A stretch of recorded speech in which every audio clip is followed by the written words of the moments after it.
48 degree তাপমাত্রায় এই গুগু পাখিটা পানি পিপাসে কাতরাচ্ছে। আর আমি পাখিটাকে ধরে সৌদি আরব বিলের জল খাওয়াইলাম। জল খাইয়া পাখিটা হইলো সুস্থ, দিল উড়াল। মরুর বুকে এক বিশাল ফুটবল খেলার মাঠ নিজ চোখে দেখলাম। 48 ডিগ্রির প্রচন্ড গরমে কবুতরে খাবার খাওয়ার দৃশ্য, আর শেষে গাঙ্গের দলে মাছ মারা, সবকিছু থাকছে এই ভিডিওতে। আসসালামু আলাইকুম, কি অবস্থা সবার? আশা করি সকলে ভালো আছেন। তো আলহামদুলিল্লাহ আমি ভালো আছি। তো আজকে আমরা যাচ্ছি এখানে ঘুরতে। তো আমরা আছি এখানে 8 জন। তো রুম থেকে বের হয়ে ওরা বিলার সামনে প্রাইভেট কারের সাথে কিছু ছবি উঠালো। আগে মোবাইলের মধ্যে যে গাড়ি গেম খেলতাম, ওই গাড়িগুলো এখন চোখের সামনে ঘুরে। কি একটা দেশে আইলাম। এটাই হচ্ছে আমাদের বাঙালিদের স্বপ্নের দেশ, প্রবাস। তারপর একটু হাঁটতে দেখলাম অনেকগুলো কবুতরে খাবার দিছে। এখন কিন্তু 48 ডিগ্রি তাপমাত্রা, আর এই গরমের মধ্যে কবুতর গুলো খাইতেছে। আর কবুতর কিন্তু আমার অনেক ভালো লাগে। আমরা কিন্তু এখানে 8 জন, 8 জনের লোক। আর সামনে রাস্তার ওই পারে বিল্ডিংটা আছে, এটা হচ্ছে সৌদি রিয়াদের সরকারি হসপিটাল। ভাই মনে করেন যে এখানে আমরা 8 জনের রাষ্ট্রের লোক হইয়া কি যে একটা বিপদে আছি। খালি বিনোদন মানে এক একজন এক এক রকম বাসা কয়, ওইটা নিয়ে আসা আসি। সাথে ভাই বেড়াগিরি তো আছে, সবাই পাহাড়ে চলে। কিশোরগঞ্জ, ব্রাহ্মণবাড়িয়া, ময়মনসিংহ, টাঙ্গাইল, গাজীপুর, শেরপুর, নেত্রকোনা, পাবনা, এই সব জেলার লোক আছি আমরা এখানে। আর আমি তো গাজীপুরে, সবাই জানো। তারপর আর কিছুক্ষণ হাঁটতে চলে আসলাম মরুভূমিতে। মানে এখানে যা আছে সবকিছু কিন্তু আমাদের হচ্ছে না, এক এক সময় এক এক জায়গায় বের হয়। বর্তমানে আমরা যে জায়গায় আছি এই জায়গাটার নাম জানি না, তবে এখানে থাকে সব সৌদি, কালা সৌদি।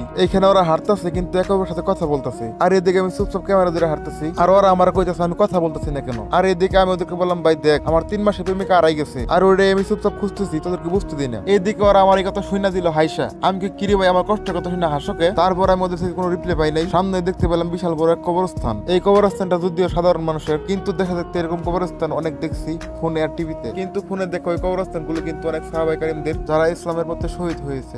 আমিন। আর কবরস্থানের ঠিক সাইডে পাথরের উপর দেখতে পেলাম এক ঘুঘু পাখি। পাখিটা দেখলাম খুবই অসুস্থ, দাঁড়াইতে পারতেছে না। পাখিটারে দেখে কেন যেন আমার একটু মায়া হয়। তো পাখিটারে আমি হাতে নিলাম। পাখিটার কি সমস্যা, কেন দাঁড়াইতে পারতেছে না, একটু গবেষণা করলাম। আর গবেষণা করে যে জিনিসটা আমি বুঝতে পেলাম, যেহেতু 48 ডিগ্রি তাপমাত্রা অনেক গরম, আর পাখিটা আছে পাথরের উপরে, তো আমার কাছে মনে হলো ওই পাখিটাকে পানি দেওয়া উচিত। তোমরা একটু লক্ষ্য করে পাখিটার গলার দিকে, ওর গলাটা কেমন লাফাচ্ছে। তো পাখিটার এমন একটা পরিস্থিতি দেখে আমার খুব খারাপ লাগলো, আর আমি পানি খুঁজতে লাগলাম। তো আমার হাতে থাকা বন্ধুগুলো দেখতে পেলে গাং, বিল, নদী, খাল, যে টেবিল না কেন এইটা। তো তারপর আমি এটা দেখার পর এক দৌড় দিয়ে পাখিটার পানি খাওয়াইলাম। পাখিটার পানি খাওয়াইতে পাখিটা কেমন জানি একটা শক্তি ফিরে পেলো। তখন ভাই সত্যি আমার কাছে কেমন জানি একটা শান্তি ফিল হলো, যে না পাখিটা আসলে পানি পিপাসায় কাতরাচ্ছিল, আর আমি পাখিটাকে পানি খাওয়াইতে পারছি। তারপর আমার মনে হলো পাখিটাকে গোসল করিয়ে দিই। আর যখনই গোসল করানোর জন্য পাখিটাকে পানিতে ছাড়লাম, পাখিটা ওরাল দিল।